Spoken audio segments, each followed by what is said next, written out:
Mga magsasaka natabunan na umano ang kanilang kabuhayan. Nananawagan ang mga magsasaka sa gobyerno na bigyang linaw at aksyonan ang kanilang matagal ng daing sa Barangay San Juan, Taytay, Rizal. Matahimik daw ang kanilang pamumuhay at masagana ang kanilang pag-aani ng mga palay at iba pang pananim. Ngunit sila'y naalimpungatan sa kanilang nakita na tinatambakan na umano ang kanilang palayan. Dakong 3:00 na madaling araw at ito'y binabakuran na dahilan upang tayuan ng mga bahay. Pinasok po ng 3:00 ng madaling araw, may mga dala silang kahoy. Nagtayo na po sila ng mga kubo dyan. Tapos hanggang ngayon nagpatuloy kasi po hindi po kami nabigyan ng solusyon at aksyon ng LGU ng Taytay hanggang sa Rizal. Kaya po kami ay humingi sa iba't ibang kawani ng gobyerno para kami ay matulungan. Ayon sa mga magsasaka, ay noong 1973 pa kanilang pinakikinabangan ng lupa na sumusukat ng 150 hectares na pag-aari ng gobyerno. Kung dati-rati ay libu-libong sako ng palay ang kanilang naani at sila'y nakakapagbigay pa sa kanilang mga karatig barangay ng mga bigas. Tulad na lamang nitong nagdaang pandemya, malaki raw ang naitulong nila para maibsan rin ang mga dagok ng pagsubok sa bawat pamilya.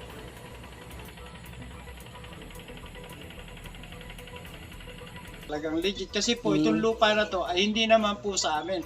Lupa po ito ng gobyerno na ipinagtiwala sa amin ng gobyerno na pagyamanin namin, paunlarin namin at sakahin para makatulong po kami. Sa katunayan nga po, nung pandemic kami po ang tumulong sa bayan ng Taytay dahil sa mga bigas-bigas po. Kami po yung ani po namin ang itinulong po namin sa bayan ng Taytay, yung mga inani po namin.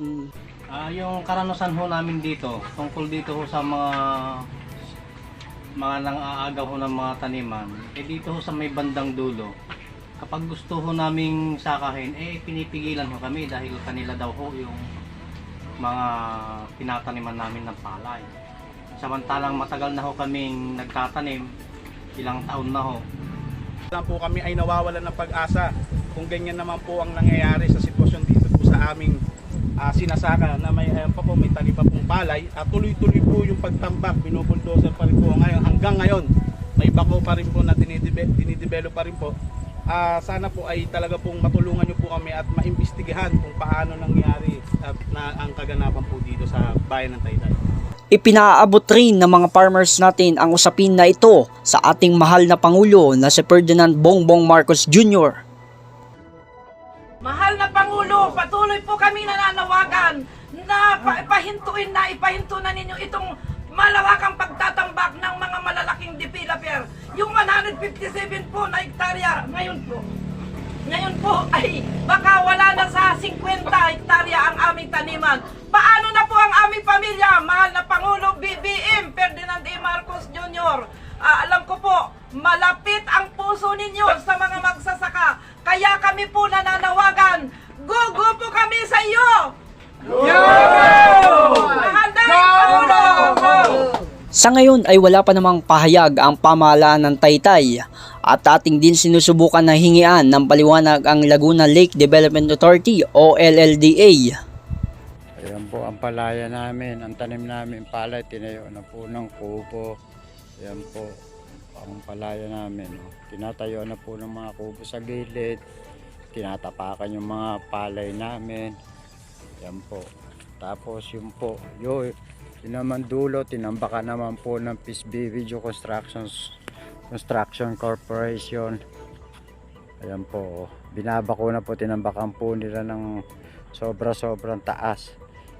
Sakahan po namin yan. Ayan po, tinayo na po ng mga squatter.